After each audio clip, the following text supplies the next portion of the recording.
Hello అలా వచ్చా railway station, Guntur railway station దగ్గరకి వచ్చా, బయట ఉన్నా. అదే ఇప్పుడే మేము కూడా ట్రైన్ దిగి ఉన్నా, అక్కడే ఉన్నాము. ఇక్కడ నేను పచ్చ టవల్ వేసుకొని నిలబడి ఉన్నాను చెట్టు కింద. పచ్చ టవల్ మీరేనా? ఎరసొక్క వేసుకోండి. అది నేనే.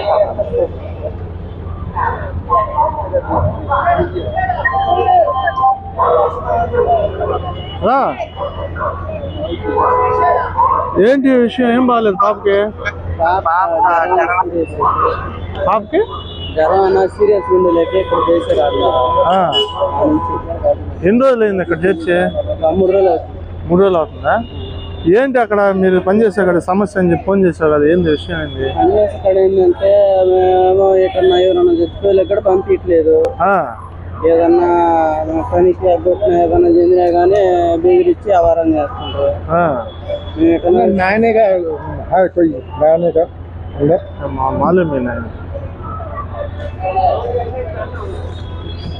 ఎక్కడన్నా చేపల జల్లకి సకార బాగా వెళ్ళినా కానీ పారిపోయి వెళ్ళినాను, అది వెళ్ళిపోయినాను. పోలీసు వాళ్ళు ఇంగ్లీష్ వాళ్ళు తీసుకొచ్చి మమ్మల్ని ఏంది ఏదన్నా చేపలు పట్టుకుని వెళ్తాయి, ఏదన్నా గబక్కని వెళ్ళినప్పుడు కూరల బార్లకి వెళ్ళినప్పుడు పారిపోయి వెళ్ళిపోయినారా ఇది అని తీసుకొచ్చి ఆవారం చేసి గందరవాళ్ళు.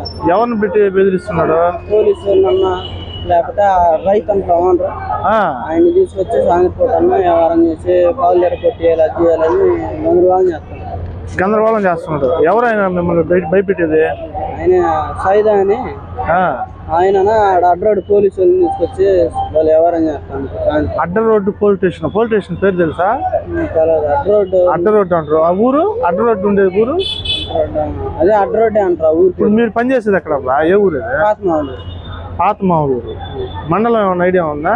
మండలం ఇది నర్సరావుపేట అని వచ్చింది, అడ్రోడ్ అన్న. అడ్డరోడ్డు నర్సరావుపేట. ఊరి పేరు ఏం పేరు చెప్పు? అడ్రోడ్. మీరు పనిచేసే పాత మామూలు. ఇప్పుడు అక్కడ అడ్డరోడ్డు పోలీసు వాళ్ళని పెట్టి మిమ్మల్ని బెదిరిస్తున్నాడు. ఎప్పుడన్నా వచ్చారు పోలీసు వాళ్ళు? వచ్చారా? మరి ఎవరినా కానీ తీసుకొచ్చి పోలీస్ డ్రెస్ లో ఉన్నారు. మీ దగ్గరకు వచ్చి ఏమన్నారు వాళ్ళు పోలీసు వాళ్ళు? మా దగ్గరకు వచ్చా మరి అదే పని చేసుకుంటే బాగుంటుంది, లేకపోతే కాళ్ళు ఎరగొట్టించుకుని తిరిగేదానికి ఉండదు అని చెప్పి బెదిరించారు. మేము ఎట్టి వెళ్ళట్లేదు కదా సార్, మేము ఎంత పని చేసుకుంటా గమ్ముగా ఉంటున్నాము అన్నా కూడా వాళ్ళు ఏదేదో వచ్చి బెదిరిస్తాను. పోలీసు వాళ్ళు పెట్టి బెదిరిస్తున్నాడు ఆయన, మీరు పనిచేసే ఆయన. ఆయన పేరు ఏం పేరు చెప్పారు? సైదా. ఇంటి పేరు ఐడియా ఉందా? ఇప్పుడు మీరు ఎన్ని సంవత్సరాల నుంచి పని చేస్తున్నారు ఆయన దగ్గర? 1 సంవత్సరం నుంచి. మొత్తం ఎంతమంది ఉన్నారు అక్కడ? 3 జతలు అంటే మొత్తం పిల్లలతో కూడా ఎంతమంది ఉంటారు? చాలా మంది. అంటే ఎంత? మా చెల్లిడికి 3 ఉండరు, నాకేమో 4 ఉండరు. పిల్లలు చదువులకి ఏమైనా పంపిస్తున్నారా? లేదు. ఇక్కడికి వచ్చిన కానీ చదువులు ఏం లేవు. ఇప్పుడు మీకు ఆడ ఇబ్బందిగా ఉందని ఫోన్ చేసావు కదా, ఇప్పుడు మీకు అక్కడి నుంచి మీకు ఇడిపించాలా? మీకు ఇప్పుడు ఇడిపించాలా అంటే ఆమె కెమెరా తీస్తుంది. ఆమె వచ్చేసి పిఎన్ జ్ఞానాది మోహన్ రాష్ట్ర మహిళా ఉపాధ్యక్షురాలు ఆమె. ఇప్పుడు మేము లైవ్ లో నీకు ఎందుకు చేస్తున్నావు అంటే జరిగినట్టు వాస్తవాలు నువ్వు చెప్తున్నావు. ఇప్పుడైనా కూడా నువ్వు చెప్తున్నావు కాబట్టి దీన్ని ఏం చేస్తామంటే మేము సంబంధిత అధికారుల దృష్టికి తీసుకెళ్తాం, ఉన్నతాధికారుల దృష్టికి. ఖచ్చితంగా మిమ్మల్ని ఇడిపించే మార్గం చూస్తారు, వాళ్ళు చూస్తారు, మేము ప్రయత్నిస్తాం. అర్థమైందా? నా పేరు సౌటూరు శ్రీనయ్య, పిఎన్ జ్ఞానాది మోహన్ రాష్ట్ర అధ్యక్షులు నా పేరు. మీరేం భయపడవద్దు, అర్థమైందా? సంవత్సరాల దగ్గర నుంచి మీకు ఇదే హింసలు పెడుతున్నారా? పోలీసు వాళ్ళు ఎన్నిసార్లు వచ్చారు మీ దగ్గరికి? కనీసం బయటకు వెళ్ళేదానికి కూడా చుట్టుపక్కల కంపలేసి అసలు ఎటు పోనీకుండా అసలు ఎట్టు మీరు పోయేదానికి లేదు. నైట్ లైట్లు అందరూ చుట్టూ అంతా కంపేసేసి మిమ్మల్ని కట్టుదిట్టం చేసి బలత్కారంగా పని చేపిస్తున్నారు. ఎంత ఘోరం లేదా? అంటే మీ పిల్లలు చదివించుకునేదానికి అసలు ఎటు బానిట్లేదు సార్. ఎవరన్నా చనిపోయారండి? ఎవరు చనిపోయారు ఈ మధ్య? పానీలా మీ తాత చెప్పారా మీరు?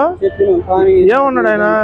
సైద్ అని ఆయన అసలు మీరు పోయేదానికి లేదా ఇంతే మామూలుగా బాకీ గిరుచుకొని మర్యాద గెలుపుకుంటే లేపుతున్నాను, డబ్బు నాకు మర్యాద బెదిరిస్తున్నాను. అంటే మామూలుగా మీరు ఎంత తీసుకున్నారు అక్కడ బాకీ? మామూలుగా 1,30,000 ఇచ్చారు సార్ ఫస్ట్ అయితే. ఎంతమందికి కలిసి ఇచ్చాడు? ముగ్గురికి కలిసి ఎంత ఇచ్చాడు? 1,30,000 ఇచ్చాడు. ఇంకా 1,30,000 ఇప్పుడు 4 దాకా చెప్తారు సార్. ఇప్పుడు ఆ 1,30,000 4 లక్షలు దాకా చెప్తారు. 4 లక్షలు దాకా చెప్తున్నాడు. వచ్చిన కానీ మేము ఎంత పని చేసినా కానీ మీ బాకీ జరగట్లేదు, ఇంకా తిరిగిపోయింది అది ఇది అని బెదిరిస్తారు. మీరు అంత పని చేస్తున్నా బాకీ తీరట్లేదు అని బెదిరిస్తారు. ఇంకా బెదిరిస్తున్నాడు. అదేమనంటే పోలీసులు మళ్ళీ వాళ్ళు తీసుకొచ్చి మేము ఎటన్నా వెళ్ళినా కూడా బయటకి ఎటన్నా వెళ్ళినా కూడా వాళ్ళు తీసుకొచ్చి బెదిరిస్తాం, స్టేషన్ తీసుకెళ్తాం. స్టేషన్ కి ఎప్పుడన్నా తీసుకెళ్లారా? ఒకసారి తీసుకెళ్లారు. ఏ పోలీస్ స్టేషన్ కి? అడ్రోడ్ పోలీస్ స్టేషన్ తీసుకెళ్ళి ఏం చేశారు వాళ్ళు? ఏమన్నా మీరు వెళ్ళకుండా మీ బాకీ కట్టి వెళ్ళిపోయి లేకపోతే మట్టు మీరు చెప్పారు కదా ఇక్కడ అన్యాయంగా మా చేత 1,30,000 ఇచ్చి 4 లక్షలు కట్టమంటున్నా, మేము సంవత్సరం రోజులు పనిచేసాం, మాకేం ఇవ్వట్లేదని చెప్పారు మీరు పోలీస్ అధికారులకి?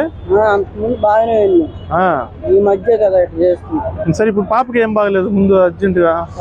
అదే సీరియస్ అయ్యి నాకేం తగ్గట్లేదు, మళ్ళీ ఇంకా 4 రోజుల దాకా ఉండాలి అని ఇక్కడ డాక్టర్లు చెప్తుంటారు. మళ్ళీ రిపోర్ట్లు రాస్తుంటారు. ఇప్పుడు ఈ విషయం తెలుసా మీ ఓనర్? ఇప్పుడు మీరు పని చేస్తున్న ఓనర్కి మీ హాస్పిటల్ ఉండే విషయం తెలుసా? ఏమన్నా డబ్బులు ఇచ్చారా మీకు? 2,000 1,500 ఇచ్చి పంపించాడు అంతే. నుంచి ఇక్కడ హాస్పిటల్లోనే ఫోన్ ఏమన్నా చేసి ఏమన్నా కనుక్కుంటున్నాడా? ఏం అక్కడ చేశాడు. రాత్రి కావాలి నేను చేసా ఫోన్ పొద్దున. ఏ విషయం ఏం చేసావు? ఇడ్లీ పాపకి ఇడ్లీకి లేవు, ఇడ్లీకి లేవు, కొద్దిగా డబ్బులు పట్టాలంటేనా సరేలా కాంటాను ఫోన్ చేస్తాను. వేసాడు డబ్బులు? ఎంత వేసాడు? 500 వేసాడు. 500 వేసాడు. కాదా పిల్లకి అంత సీరియస్ గా ఉందంట? నిమ్ము చేసా? నిమ్ము చేసి ఉందంటున్నావు. హాస్పిటల్లో మీరు 2 ఉంటున్నారు, 3 ఉంటున్నారు, 500 రూపాయలు వేసేది. మా వాళ్ళు కూడా తీసుకెళ్ళిపోతాం, మాకు తెలిసిన వాళ్ళకి అంటున్నా కూడా పంపించలేదు సార్. పంపించలేదా? మా ఊళ్ళో తెలిసిన వాళ్ళ కాడికి తీసుకెళ్ళిపోతాం, మా ఊరంటే దగ్గర ఉంటారు కదా పెద్దవాళ్ళు, వాళ్ళు చెప్తానన్నా కూడా పంపినండి. ఇక్కడ ఈ గుంటూరు ప్రభుత్వ హాస్పిటల్ ఎవరు చేర్పించింది మిమ్మల్ని? గవర్నమెంట్ వాళ్ళే చేర్పించారు. అసలు వాళ్ళు కూడా తెలియదు. గవర్నమెంట్ వాళ్ళు అంటే ఎవరు? హాస్పిటల్ కదపా, నేరుగా మీరు గుంటూరు హాస్పిటల్కి వచ్చారు? మీరు ఎక్కడికే వచ్చారు? నర్సరావుపేట వెళ్తే నర్సరావుపేట నుంచి నర్సులు ఫోన్ చేసి. ఓహో, ఫస్ట్ నర్సరావుపేట ప్రభుత్వ హాస్పిటల్కి వెళ్ళారు. అక్కడ మాకు పరికరాలు లేవు, ఇక్కడ చికిత్స లేదని చెప్పారా? చికిత్స లేదని గుంటూరుకు రాశారు. దేంట్లో వచ్చారు మీరు? అంబులెన్స్ లో మాట్లాడి ఇక్కడ మన గుంటూరు ప్రభుత్వ హాస్పిటల్కి పంపించారు. ఇక్కడ హాస్పిటల్కి వచ్చిన తర్వాత మీరు ఆ నర్సరావుపేట హాస్పిటల్ అయితే ఇక్కడికైతే మొత్తం హాస్పిటల్ చికిత్సకి మొత్తం ఇప్పుడు మీరు పనిచేస్తున్న కర్ర కొడుతున్నాయన ఎంత ఇచ్చాడు డబ్బులు? మొత్తం 2,000. మొత్తం 2,000 ఇచ్చాడు అంతే వారం. సరే ఇప్పుడు మీరు అదేమేమి పనులు చేస్తుంటారు అక్కడ? ఎక్కడ టైమింగ్స్ చెప్పు, టైమింగ్స్ ఎట్లా ఉంటుంది? నైట్ 1 గంటకు లేవబడుతుంది. ఏ జామ పడితే 4 గంటల పనికి వెళ్ళిపోవాలి. మళ్ళీ 9, 10 అవుతాడు ఒక రోజు వచ్చే రోజు నైట్.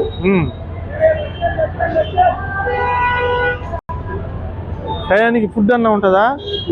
ఒక్కో రోజు ఉంటుంది, ఒక్కో రోజు ఉండదు. ఆ టైంలో పనికి వెళ్ళి మళ్ళీ సాయంత్రం దాకా, సాయంత్రం నైట్ రాత్రి ఎంత సమయం పట్టద్దా?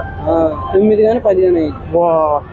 అయ్యా నైట్ 1 గంటకు లేపుతారు, లేచి 1 గంటకు లేచి ఏం చేస్తారు? అన్నాలు బాణాలు వండుకోమని, అన్నాలు వండినాక మళ్ళీ ఎమ్మటనే పోయి నీళ్ళు గోలు పెట్టుకుని పనికి వెళ్ళిపోవాలి. పనికి వెళ్ళిపోయి మళ్ళీ రాత్రి 10 గంటల దాకా చేయాలి. ఈ చిన్న పిల్లలు ఉన్నారా? ఆ పిల్లల్ని ఎక్కడ పెట్టి వెళ్తారు? ఆ పిల్లల్ని ఇంటి కాడ పెట్టింది. చుట్టూ ఏమన్నా రూమ్లో ఏమన్నా కట్టున్నారా? గుడిసెల్లోనే ఉంటారు. లైట్లు గుడిసెల్లో ఉన్నాయి, గుడిసెల్లో ఉంటారు మీరు. ఇప్పుడు అదేనా మా దృష్టికి వచ్చింది కాబట్టి మేము మిమ్మల్ని క్షేమంగా రక్షించి మీ ఊరికి పంపించేస్తాం. మీకు సొంత ఊర్లు ఉన్నాయా అక్కడ? సొంత ఊర్లో ఇల్లు ఉన్నాయా? ఆడ మా పెద్దలు మీకు ఇంకా రాయలేదు. మీరు ఇంకేం చేస్తారా? మీరు ఈ పాటికి ఇప్పుడు ఒకరి దగ్గర వెట్టి చాకిరికి బలి పోయేసి సంవత్సరాలు పురుగుతా వయసు అంతా బంగుట్టుకొని ఏడా పనిచేసి మీ ప్రభుత్వ పథకాలు ఎట్లా అందుతాయి మీకు? ఇవన్నీ తెలుసుకొని మీరు ఇప్పుడు ఏమైనా ఇప్పుడు అక్కడి నుంచి మిమ్మల్ని క్షేమంగా ఇడిపిస్తాం అధికారికంగా. మీరు బుద్ధితో వెళ్ళి శుభ్రంగా ప్రభుత్వ పథకాలకి ఆధార్ కార్డులు ఉన్నాయి మీకు. అసలు ఈ ఆధార్ కార్డుల ద్వారా ప్రభుత్వ పథకాలు పెట్టుకొని శుభ్రంగా బతకతారా? మీ గుంటూరులోనే పిల్లల్ని చదివించుకోవాలా? వెళ్ళిపోతారా మీరు ఇక్కడే కర్ర కొట్టుకుంటారా? ఊరు వెళ్ళిపోతుంది సార్. ఇడిపిస్తే మటుకు ఇంక రాము సార్ ఇంకా రారు. కొత్త విషయం ఏంటంటే మీరు పారిపోకుండా చుట్టూ కంపై చేస్తున్నాడు. ఎక్కడన్నా పారిపోతే పోలీసు వాళ్ళని పెడుతున్నాడు. వాళ్ళ భార్య వాళ్ళ ఆయన్ని కూడా వేసుకొని మేము పారిపోయి వెళ్ళిపోయినా కార్లు బర్రలు పట్టుకుని కూడా తిరిగారు సార్. మా పడతాను వాళ్ళు. ఎవరు వాళ్ళే వాళ్ళ మూగుడానా అమ్మేస్తాం మూగుడానా వాళ్ళు వేసుకొని కార్లు పెట్టుకుని తిరిగి మేము ఆ టెన్కి వెళ్తే ఇండ్ల కాడ పిల్లకాయలు పెట్టి వెళ్ళినాం కదా. ఎప్పుడన్నా ఎక్కడికన్నా వెళ్ళారే దాని పని మీద షికారుకి వెళ్తాం మేము మొత్తం. ఒక రోజు వెళ్ళంగానే మిమ్మల్ని కర్రలు పట్టుకుని ఎత్తుతారు. ఎత్తుకేదన్నా కొడతానికి వచ్చారు మేము ఆ టెన్కి సరిపోతే ఇండ్ల కాడ పిల్లకాయలు పెట్టుకొని అని చెప్పని అడిగితే అందరూ వాళ్ళ ఇంటికి తీసుకెళ్ళి ఆ రోజు పోలీసు వాళ్ళు తెప్పించి వ్యవహారం చేస్తారు. సరేనా, ఇప్పుడు ఒకవేళ మీరు అందరు కలుసుకొని మీ సొంత ఊరికి వెళ్ళిపోతారు. సొంత ఊరు ఎవరు మీది? సొంతూరు ముంగమూరు. ముంగమూరా? ఎక్కడది? ఏ డిస్ట్రిక్ట్ వస్తుంది? కావిలి ముంగమూరు. భోగులు బెటర్గుంటాను. కావిలి భోగులు బెటర్గుంటాయి. మీరు ఉండేది ముంగమూరు. ఇప్పుడు అందరు ముంగమూరు వాళ్ళేనా? వేరే వేరే ముంగమూరు మొత్తం ముంగమూరు వాళ్ళే. మీరు మొత్తం యానాదులేనా ఉండేది? అంతా మొత్తం మన యానాదులే ఉండేది. సార్ ఇంకా చాలా మంది బాధపడిపోతున్నారు. ఎక్కడ? అక్కడ మేము ఉండే ఇక్కడ అదే సైదాని దగ్గరే. సైదాని కాడే ఇంకా చాలా మంది ఉండరు. మొత్తం ఎంతమంది పని చేస్తున్నారు ఆయన దగ్గర? మొత్తం 20 మంది 15 మంది ఉండరు. వాళ్ళు కూడా ఇడిపిస్తే వెళ్ళిపోతారా? వెళ్ళిపోతారు. అసలు వాళ్ళు ఊరు గారు. ఏ ఊరు వాళ్ళది? ఒకళ్ళేమో శనగంగా ఉంది, ఒకళ్ళేమో ఆ ఊర్లో. సరేనా, మేము మా పిఎన్ యానాది మహారాణ ఖచ్చితంగా మీకు అన్ని సహాయ సహకారాలు అందించి మేము విడిచిపెడతాము. ఇదే విషయం ప్రభుత్వ అధికారుల దగ్గర కూడా నువ్వు చెప్పాలి. విషయం అర్థమవుతుందా? చెప్పగలుగుతావా ధైర్యంగా? పోలీసు అధికారుల దగ్గర. పోలీసు అధికారులు అంటే ఇప్పుడు మిమ్మల్ని భయపెడుతున్నారు చూడు, అవినీతి పోలీసు అధికారులు వాళ్ళు కాదు. మేము ఉన్నత పోలీసు అధికారుల దగ్గర తీసుకెళ్తాం. వాళ్ళ దగ్గర మీ కష్టాలు అన్ని ధైర్యంగా చెప్పుకోండి. నా దగ్గర అట్లా చెప్పి అదే విధంగా చెప్పుకుంటావా? ఆ వీడియో తెస్తుంది, అర్థమవుతుందా? ఇది అధికారులు చూస్తారు. చేతులు కట్టుకోబాక. ఖచ్చితంగా నువ్వు అధికారులకు ఉన్నట్టు చెప్పుకుంటావా? నా దగ్గర చెప్పినట్టే చెప్తావా? ఓకే.